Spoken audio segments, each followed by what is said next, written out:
el tema famoso Pata Pata, para los más jóvenes, es un tema. Mi amor por el vinilo, yo he vuelto al vinilo, permite que de pronto uno tropiece con esos discos que muchos no se consiguen en CD, ¿no? Es verdad, es verdad. O supongo que en la web se deben conseguir. Y Neruda, a Neruda le pusiste música, así no fuiste vos el poeta, sino que le pusiste música. Así es, porque en la biblioteca de papá, que era una biblioteca muy humilde, siempre lo cuento, pero que tenía cosas muy esenciales, ¿no? Yo había empezado a leer desde muy chiquito, y yo te conté que papá era contador. Y leía libros que eran inadecuados desde el punto de vista lingüístico para mi edad. O sea, de golpe yo tenía 12 años y estaba leyendo a Gorky, o leía a Dostoyevsky, por ejemplo. Entonces iba a preguntarle constantemente a mi padre qué quería. ¿Tu papá era socialista? Papá era socialista. ¿Socialista del socialismo de Palacios? Claro, de ese socialismo, de ese viejo socialismo. Vos de joven ya te fuiste un poquito más a la izquierda, digamos. Un poco más. Las discusiones con mi padre eran tremendas. Sí, Eran las discusiones entre un menchevique y un bolchevique, digamos. Exactamente. Bueno, imagínate esos libros. Mi viejo tenía en la biblioteca Neruda, Emil Solá, Gorky, Dostoyevsky. O sea, es el karma de la vida de uno, ¿no? Es decir, pero maravilloso porque ahí abrevé en una propuesta que tiene que ver con lo humanístico, con la solidaridad, o con una mirada hacia el futuro del planeta. ¿Te acordás algún fragmento de Neruda que le hayas puesto a música? A mí me gusta un tema de Neruda, si te lo acordás bien y si no, todo bien, que es Cuerpo de Mujer. Uy, no, pero ese no me lo pidas. ¿No? ¿Cuál otro? Cuerpo de mujer, a ver. Muslos blancos. Blancas cenizas, muslos blancos. Te pareces al mundo en tu actitud de entrega, mi cuerpo de labriego salvaje te socava y hace saltar el hijo del fondo de la tierra. Tremendo. Fui solo como un túnel. Fui solo como un túnel. De mí huían los pájaros y en mí la noche entraba su invasión poderosa. Tremendo, tremendo poema es un poema hermoso. De Pablo, que yo me había aprendido cuando era chico. Y a Pablo le impactó muchísimo el hecho de que yo haya podido ponerle música a un poema tan irregular, porque es un poema rítmicamente irregular. O sea, no había manera de ponerle una rítmica musical. Bueno, yo me lo sabía tanto el poema, lo aprendí tanto de memoria, que encontré una respiración.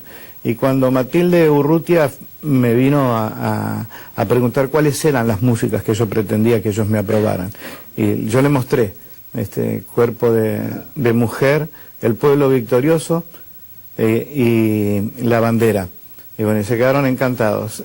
Así que bueno, tuve una pequeña reunión con Pablo, que no estaba bien de salud en ese momento, pero sin embargo, y esto es otra cosa que me impactó. Yo cuando estoy enfermo no quiero ver a nadie, yo me meto en la cama, me tapo con la cobija hasta acá y no quiero saber nada. Y él tenía ese espíritu, un hombre que estaba verdaderamente enfermo, ¿no? Y tenía ese espíritu. En Isla Negra recibía... ¿Tuviste en Isla Negra? Sí. ¿Viste el barco que tenía ahí? Un barquito en Isla Negra. Tuve 2 encuentros con él, uno en Isla Negra y otro en la Chascona. ¿Subiste al barco con él? No. Ah, pues si hubiera subido... No, porque recibió muy poco tiempo, poco tiempo. El barco, Neruda decía que era el único barco en tierra que uno se mareaba igual. Le daban Claro, le daban al vinito. Bueno, vamos a un corte y seguimos hablando con Víctor Heredia.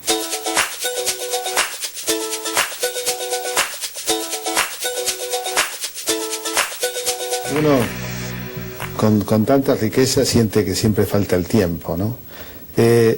¿Cuál fue el primer tema de trascendencia? Porque, si no me equivoco, pregunto y respondo. El Viejo Matías es el primer tema que...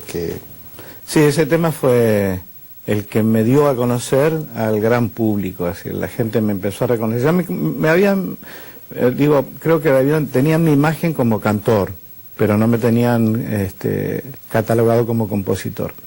Y esa fue la primera canción que apareció muy, muy fuerte en en mi vida como artista. ¿Nos das un fragmento? Un pedacito, sí.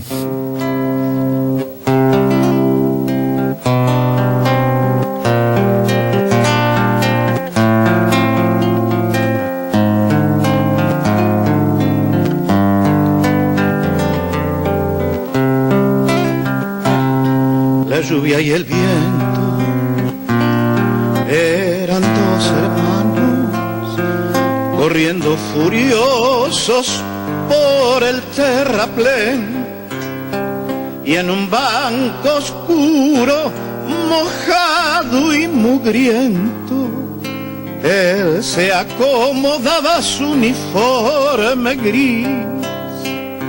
El viejo Matías duerme en cualquier parte, un fantasma errante le toca la piel, pero cuando llueve sus despojos buscan la estación de Chiapas de Paso del Rey. ¿El viejo Matías existió? Sí. Sí, es una historia que cuento desde el recuerdo, desde la memoria, en su momento cuando la escribí en el 69. De este recuerdo infantil que yo tenía cuando acompañaba a mi padre a la estación, o yo mismo, que tomaba el tren ahí en Paso del Rey para ir a la secundaria, y lo veía acurrucado, sobre todo en esos días de frío, de lluvia, porque buscaba refugio, no tenía casa y evidentemente buscaba refugio en la estación de Chiapas.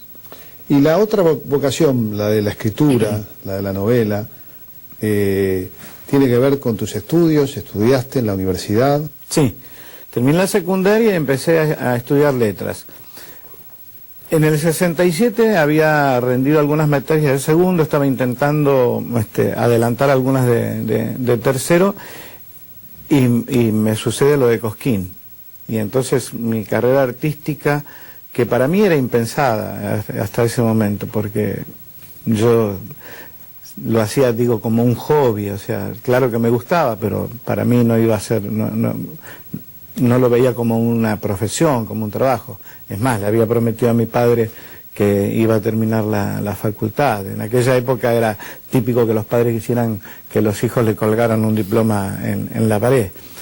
Bueno, no se lo pude colgar, o sea, por eso digo que quizá la literatura sea una asignatura pendiente, porque cuando tuve oportunidad de rebobinar un poco y empecé a buscar algunas cosas que había escrito o garabateado y mejorarlas, siento que le estoy devolviendo el diploma en alguna medida a mi viejo, ¿no? Hablamos de Neruda, otro contacto con la poesía y más cerca de lo que es un trovador poeta fue Serrat. Sí, con el Nano nos hicimos amigos apenas vino él la primera vez aquí. Él venía de una gira muy extenuante y preguntó quién podía acompañarlo para que él descansara en el medio de las presentaciones, y obviamente le dijeron, acá hay un cantautor que se llama Víctor Heredia, y nada, la primera gira que hizo Juan Manuel aquí en Argentina la hizo conmigo, yo lo acompañé, fuimos a tocar a Córdoba, a Mendoza, a Salta, bueno, después fuimos a Montevideo. Recuerdo haberte visto en el mismo escenario con él, si no me equivoco, cuando fue la apertura de la ESMA, la recuperación de la ESMA, ¿no? Sí, con él y con León. Y con León Gieco. Sí. Claro, León es otro trovador un poco posterior a vos, o para la misma época. Es posterior, yo me río mucho porque León bromea con que él era chiquito y me veía a mí en las revistas. Yo le digo que debe tener alguna confusión atemporal. Porque yo recuerdo haberlo visto antes. Bueno, León Gieco, vos y nada menos que la Negra Sosa se juntaron. Bueno, no es que se juntaron para un disco, yo creo que caminaron juntos mucho tiempo. Sí, mucho tiempo. Yo la conozco a Mercedes desde el año 1967, cuando gané Cosquín. Ella me amadrinó prácticamente, porque cuando me escuchó, le dijo a su esposo, en esa época era Pocho Masitelli, que a la vez era su empresario, que ella quería que yo estuviera en la oficina de ellos, y me llevó a cuanta gira ella hizo, y me imponía, porque Mercedes tenía esa cosa, ¿no?, de madraza. Ella cantaba 7, 8 canciones y dice, bueno, ahora voy a presentarles a un chico que quiero que escuchen. O sea, no había, para el público no había ninguna otra posición, no se podían levantar de la butaca y irse. Así que yo entraba, cantaba 4 o 5 canciones, la gente me aplaudía y la negra después volvía a hacer su concierto. ¿Tenía ella algún tema predilecto de tus temas?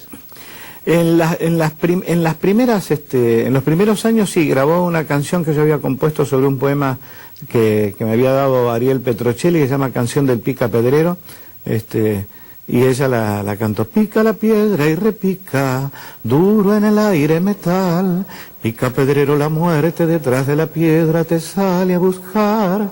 Si el corazón ya no es sangre, duro de tanto golpear, pica la piedra y repica, que atrás de la piedra la muerte vendrá. Bueno, ella la cantaba, estaba enloquecida con esa canción, no sé por qué, le gustó y la grabó. Y después hizo una versión tremenda con Domingo Cura, años después, ¿no?, de un tema muy caro para mí, porque está dedicado no solo a Madre de Plaza de Mayo, sino a mi propia historia familiar, a mi madre, que todavía cantamos.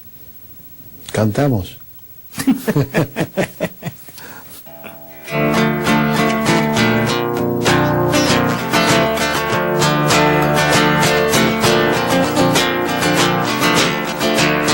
Todavía cantamos, todavía pedimos, todavía soñamos, todavía esperamos.